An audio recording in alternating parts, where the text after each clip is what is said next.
we remain steadfast in our commitment in delivering local news that matters, stories that inspire, enriching the lives of Filipinos in the Philippines and across the globe. This is your GMA Regional TV. Buong puso para sa Pilipino. Ito ang Mornings with GMA Regional TV. Magandang umaga, ito ang Mornings with GMA Regional TV. Hatid namin ang mahalagang lokal na balita mula sa Luzon. Good morning, partner! Good morning sa iyo, partner, at good morning sa ating mga kapuso. December 28 ngayon. Wow! Thursday ba? Ah? Thursday. Okay. Huwebes is the tayo best. sa mga sinehan na, showing pa. Firefly. Firefly. Oy, mamaya, partner. Alam ko na kalawat kanan yung handaan ngayong holiday season. Yes. Kalawat kanan yung paglalamon natin. Oo. At syempre, marami pa rin yung mga natitira. Kasi alam naman natin kapag holiday season, di na natin binubuhos talaga yung mga masasarap na pagkain, yung pera natin, panghanda. Pero nasosobrahan natin minsan. Paano Kailangan ba? natin mag-diet, Oo. partner. Kailangan natin maghina-hinay sa pagkain. Oo, at paano ba natin gagawin pang kapaki-pakinabang or turn into another dishes itong mga leftovers natin, mga kapuso? Yan yung Mamaya. matutunan natin kay Miss Joya Lim. Yan, isang health and wellness advocate. Natakam ka kasi. Oo nga. Narito na ang mga unang balita. Ilang menor de edad na bumibili ng paputok sa Calasiao, Pangasinan, nagkuhanan ng video.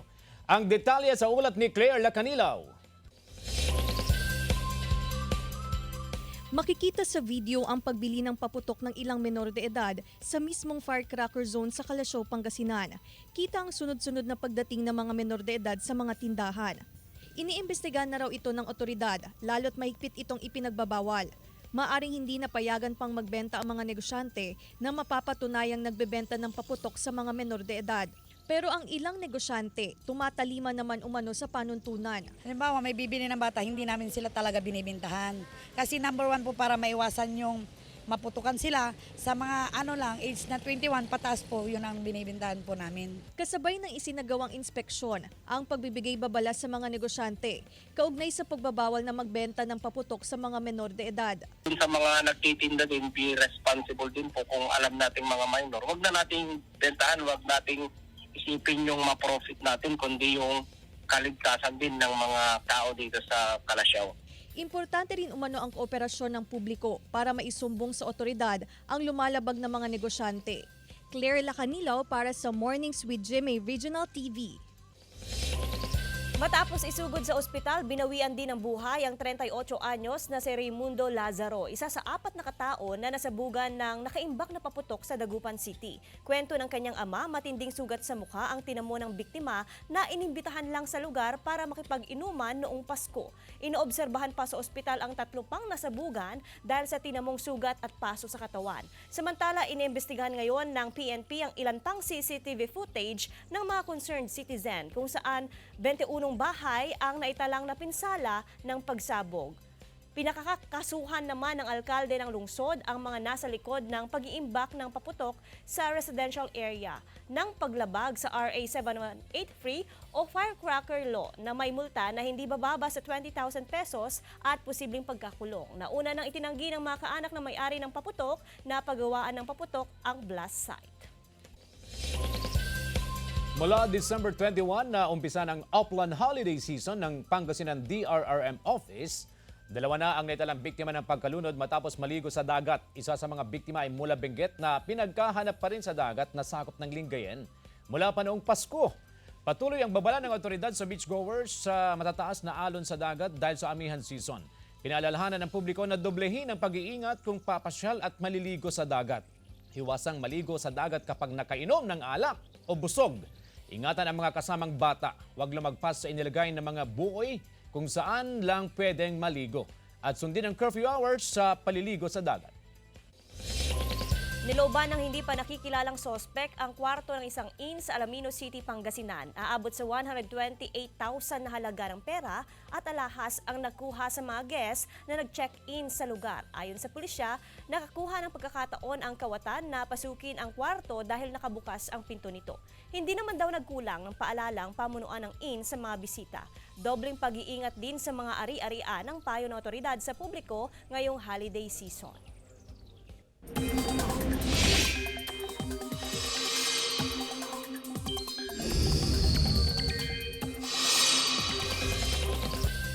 Mga kapuso, magpapatuloy ang ulan at lamig na dala ng hanging amihan sa ilang bahagi ng bansa ngayong araw.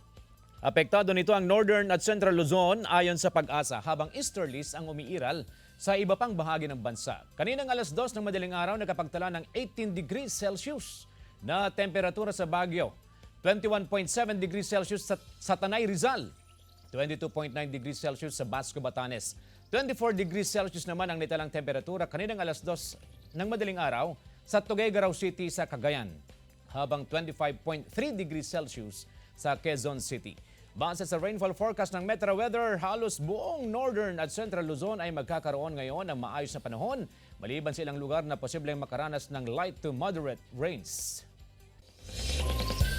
Hikers na nag-ala Santa Claus naghatid ng pamasko sa ilang pamilya sa paanan ng Mount Isarog sa Camarines Sur. Tunghayan sa report. Tila naging kaiba ang laging paraan ng pagbibigay ng regalo ni Santa Claus ngayong taon. Ang mga bata kasimula sa Upper Lugsad, Calabanga, Camarines Sur at Upper Panikwason sa Naga City, naging naughty or nice man ang mga ito, nakatanggap pa rin ang lahat ng regalo. Nitong Disyembre 23, personal na binisita ni Santa ang naturang mga lugar, dalang iba't ibang laruan, pagkain, damit at mga mansanas para sa mga bata. Santa Hike ang tawag sa aktibidad kung saan mula taong 2000 tuwing sasapit ang buwan ng Disyembre, umaakyat ang grupo ng mga hikers sa iba't ibang bahagi ng Mount Isarog para maghatid ng regalo sa mga bata at iba pang mga residente. Nag-hike kami pag December, nahihiling mi na karumayong day namamati duman sa taas ang essence kang Christmas. Habang nagkakagrabe ang kasalibutan, tadigdi, mga party-party, ito mga aki duman sa taas, ito mga pamilya duman, busy sinda sa itong aral daw nindang pagkabuhay. Ngayong taon, nasa 100 na mga bata at pamilya ang nabigyan ng kanilang daladalang regalo. Maliban sa naturang mga lugar, plano pa ng grupo na magbigay ng mga regalo sa iba pang lugar ngayong linggo. Instrument lang kami, kumbaga naging bridge lang kami o naging tulay na maitaupuan sa indang mga blessings, ma-share sa indang mga blessing duman sa mga aki sa Mount Isarog. Bihira lamang daw na may makaabot na tulong sa malalayong barangay na ito na malapit sa Mount Isarog, kaya naman umaasa ang grupo na sa ganitong paraan makakatulong sila at mapapasaya nila ang mga residente sa lugar. Chris Novello para sa Mornings with GMA Regional TV.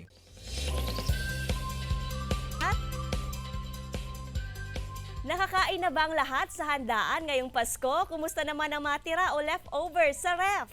Siguradong manghihinayang ka kapag ito ay nasayang. Kaya makakasama natin ngayon ang hindi lamang mahusay sa kusina, kundi may say rin pagdating sa nutrisyon. Makakasama natin ang isang health advocate, si Miss Joya Lim. Good morning, Ma'am Joya. And welcome to Mornings. Yes, with GMA it's nice Regional to be TV. back. Yes, ito na nga. Anong mga pagkain ba ang karaniwang natitira tuwing may handaan, Pasko at Bagong Taon? Naku, madami kasi tayong mga Pinoy, mahilig tayong maghanda ng napakarami pagka may celebration, no? Pero usually ang mga nakikita nating natitira sa hapagkainan, yung lechon, pasta, yung mga queso de bola yan, natitira yung mga yan. So, naiiwan na lang yan sa fridge after Christmas Eve. Okay, queso de bola, hindi naman kasi lahat cheese lovers, Oo, diba? eh, Tapos diba? hindi mo naman all throughout uubusin yung queso de bola kasi masama rin naman sa katawan yon. Paano ang sobra o mga natirang queso de bola? Anong pwedeng gawin po dito, Miss Joy? Ayan, ang queso de bola kasi, pwede mo naman yan i-store pero wag masyadong matagal. Tsaka madali din yan masira. Okay. So ito, meron kaming prepare na queso de bola dip na pwede natin gawin. Ayan, so yung queso de bola, kailangan mo lang siyang i-grate. Lagyan mo siya ng Parmesan cheese and then lagyan mo siya ng fresh milk. Tapos haluan mo siya ng relish. And then kailangan mo siyang i-heat sa pan para lutuin. So, gumamit tayo ng butter kasi okay naman, may okasyon naman. So, mag-butter tayo. Pero mas maganda kung olive oil din ang gagamit natin para mas healthier siya. Okay. So, yan, kailangan mo lang siyang i-heat. And then, after nan, meron ka ng queso dip na pwede mong gamitin pagka, alam mo yun, pag... For finger foods. Yes, O, pag di- snacking, ganyan. Sa mga bata, perfect yan sa mga kids natin. Pwede natin yan. And ang maganda dyan, ayan, makikita natin, ayan, pwede natin gamitan as a dip yan. Sa mga bata, ma-enjoy nila yan. At pwede mo siyang i-store sa bottle, basta tight lang yung cap mo. Oo. Pwede siyang sa fridge, kahit na ilang linggo yan, pwede. Okay. At saka maganda to kasi kung wala ka pang nabiling mga commercial dips for Oo, your diba? food. Mas Pero alam mo ito, pa kung paano nagawa. Yes, Diba? ito Alam naman ko paano. pasta favorite, spaghetti, pero nasosobrahan kasi hindi naman lahat gusto. Mga kids lang normal lang may gusto ng Oo, pasta, diba? especially Oo. sweets. Anong pwedeng gawin sa mga leftover? Okay, yung pasta kasi, madaling masira yan. Okay. Actually, after 2 days, ano na yan, pwedeng hindi na maganda yung texture. At saka the more kasi na ang pagkain matagal ang storage, nawawala ang nutrients niyan. Okay. So, as much as possible, pagka inahin, kainin ka agad. Yung pasta, pwede natin siyang gawin into a frittata. Napakasarap niyan at may enjoy yan ng mga asawa nyo. Kasi yung husband ko, nung ginawa ko yan, sobrang dami niyang nakain, sobrang tuwang-tuwa siya. So yung pasta, ilang ingredients lang ang kailangan natin dyan. Kailangan lang natin ng 3 eggs. Okay. Kailangan din natin ng Parmesan cheese. Tapos, yun na. Oo. Voila, yun na yan.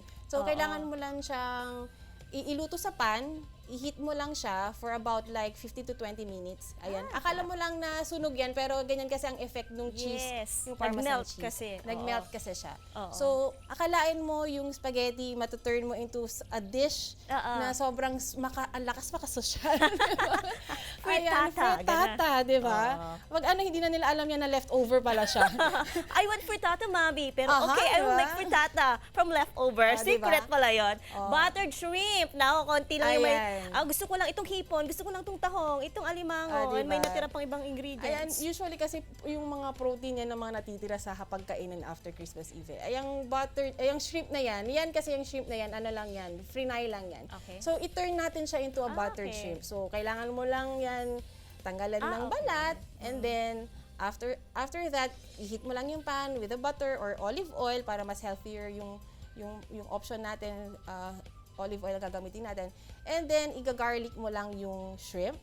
Huwag mo nang masyadong iluto kasi mo overcook na yan. Yes. Dahil luto na yan eh. Mag- ano Leftover siya? nga siya, di ba?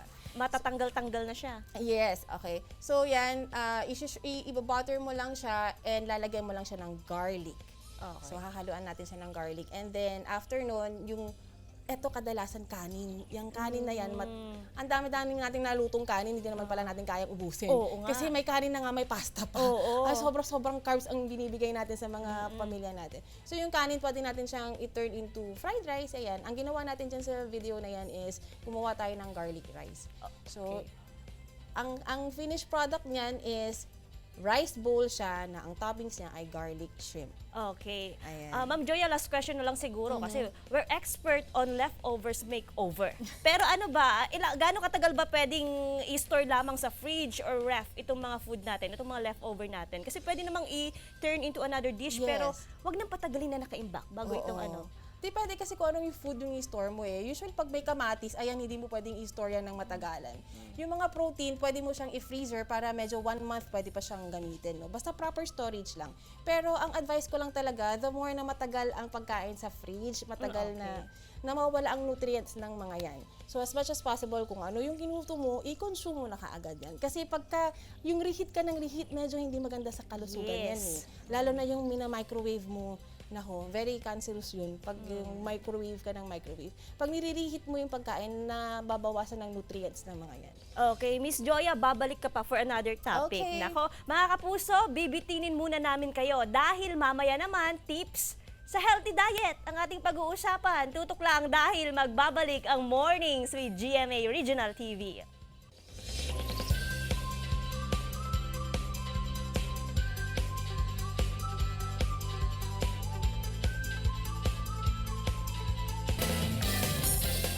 Ito ang Mornings with GMA Regional TV.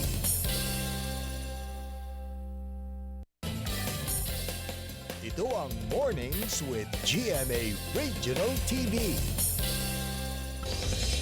Mga kaso ng influenza-like illness sa Dagupan City tumaas ng mahigit 100% ngayong 2023 ayon sa CHO. Nagka-alerto Russell Simorio.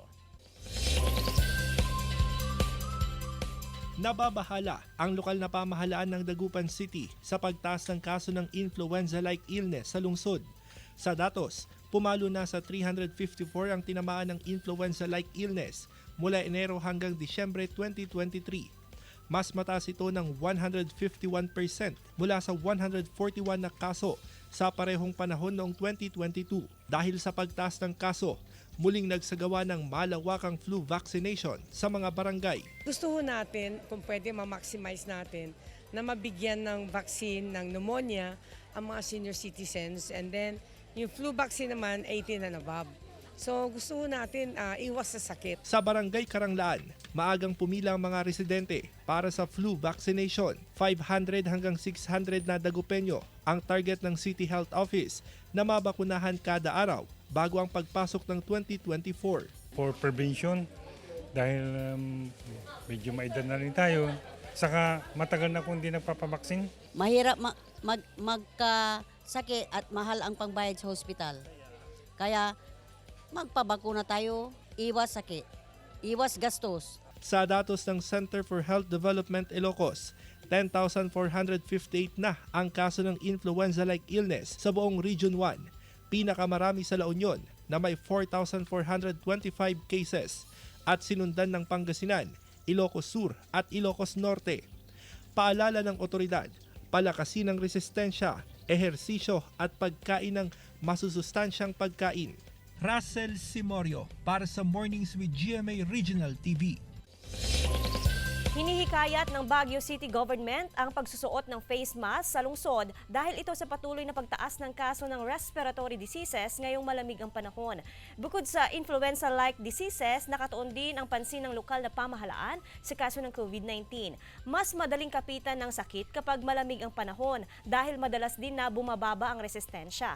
Posibleng mas mabilis din na maipasang sakit dahil sa dagsa ng mga bisita sa lungsod ngayong holiday season. Importante pa ring sundin ang basic health protocols gaya ng pagsusuot ng face mask at paghuhugas ng kamay para makaiwas sa sakit. White Christmas naranasan sa Nebraska, USA dahil sa winter storm. Tunghayan sa Globalita. Sa United States, isang freezing white Christmas ang sumalubong sa mga residente sa Nebraska. Kahit saan ka tumingin, puting-puti ang kapaligiran. Matapos matabunan ng makapal na niebe ang mga bahay, simbahan at kalsada, dulot ito ng nararanasang winter storm sa lugar. Malayo naman sa White Christmas ang Christmas celebration sa Iceland. Ito'y dahil sa nag-aalborotong bulkan na kamakailan lang ay nagbuga ng lava. Pero matapos ang aerial survey ng Civil Protection Authority, ibinaba ang alert level ng bulkan habang pinapayuhan ang pagkakaroon ng earth barrier sa katabing geothermal plant. Chris Zuniga para sa Mornings with GMA Regional TV. Ngayong nasolusyonan na natin ang mga leftover, let's start living healthier. Kasama pa rin si Miss Joya Lim. Alam niyo ba ang sekreto para pumayat? Nako, maraming tanong yan. Partner! Oh, partner! Alam mo, very interesting yung topic ninyo kanina. Kaya sabi ko, parang gusto kong sumama sa usapan. Oo. Kasi kailangan ko rin mag-diet. Okay. Obese ako eh! Anyway, Miss Joya, good morning po. Good morning. Paano mapapabilis yung metabolismo naman ng isang tao? Magandang usapin kasi ang metabolismo, no? Pero siguro kailangan natin bigyan ng short but concise definition ng ating manonood kung anong ibig sabihin ng metabolism.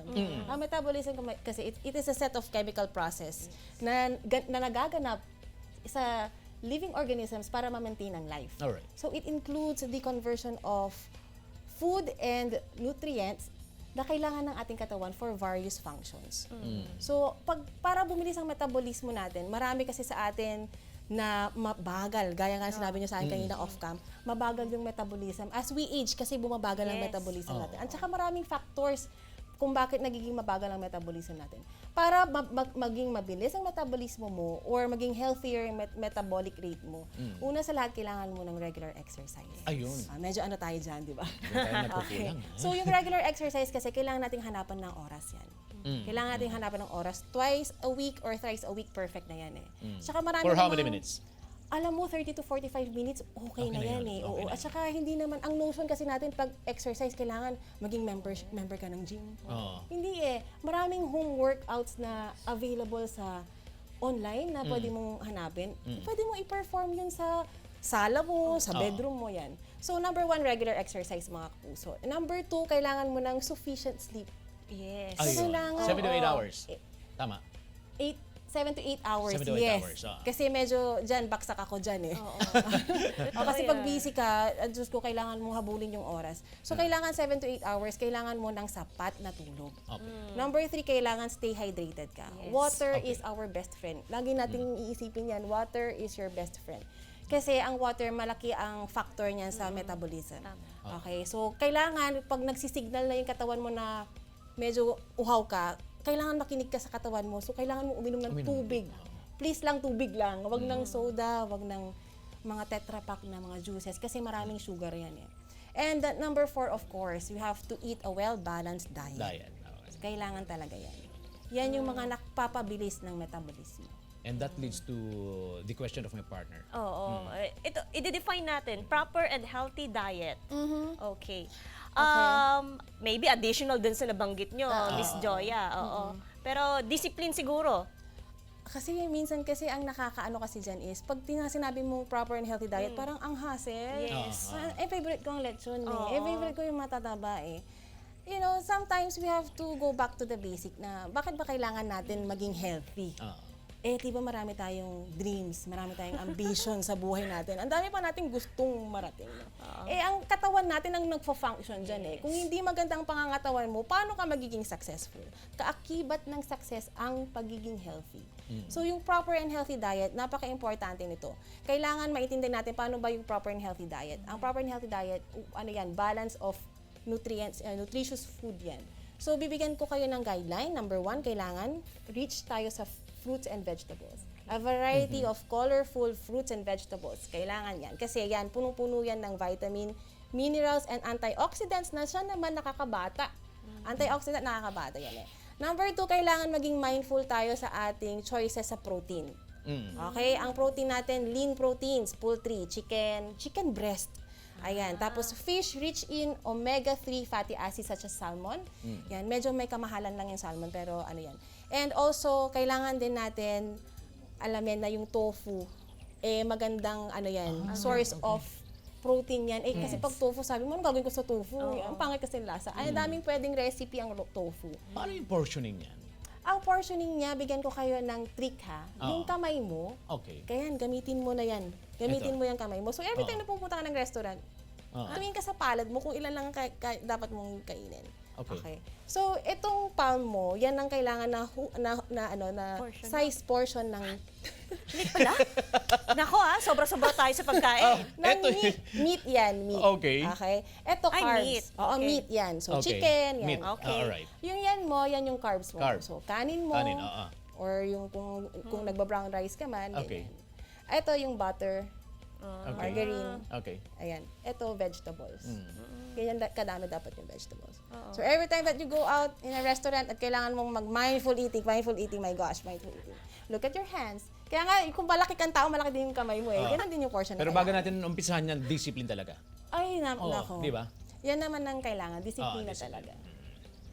Disiplina talaga ang kailangan. Sabi Kasi ko kung wala siya, kang disiplina, paano Ma'am Joya kapag look at your hands, I have 2 hands. Ganon karami. One palm only. One palm only. Isa lang. Okay, start na tayo, diet par. After daw ng New Year. After ng New Year na lang. I-enjoy na muna ang holidays. Basta ang importante, mindful tayo. Huwag tayong mag-overeat. Kaya kailangan i-practice natin ang moderation and food portioning. Yun ang pinaka-importante. Nakaka-hassle ba? Kasi para kasi kanina pa. Kasi Sir CJ na. Usap pa rin tayo off the air mamaya. Okay. Partner. Okay, thank you so much. Thank you also, Miss Gia Joya May. Lim. At ingat po kayo palagi. Alright, mga kapuso, samantala kapanapanabik na finale ng Love Before Sunrise, abangan 8:50 p.m. sa GMA Prime. Tunghayan sa report. Sino ang pipiliin ni Stella? Ang kanyang pamilya o ang makasama si Atom? Ito ang sasagutin sa pagtatapos ng biggest drama series ng taon, ang Love Before Sunrise. Naging masalimuot pero extraordinary ang pagmamahala ni Stella at Atom na hanggang sa huli ay sinusubok ng tadhana. Abangan kung sila ba hanggang sa huli. Mamaya ang drama series finale, 8:50 PM sa GMA Prime. Dahil sa pagtangkilik ng mga moviegoer, ipalalabas sa mga maraming sinahan sa bansa ang Firefly. Ito ang official entry ng GMA Network sa Metro Manila Film Festival 2023. Pinagbibidahan ito ni Alessandra De Rossi at kapuso child actor Yuan Micael. Ayon kay Direk Zig Dulay, simple lang ang kwento ng Firefly tungkol sa paghahanap ng isang bata sa isla ng mga alitaptap. Pero tiyak daw na tagos ito sa puso at marami ang makaka-relate. Showing ang Firefly sa mga sinihan sa buong bansa. Claire Lacanilaw para sa Mornings with GMA Regional TV. Mga kapuso, gagawin naming mas inspiring ang inyong morning dahil oras na para sa ating hashtag Morning Feels.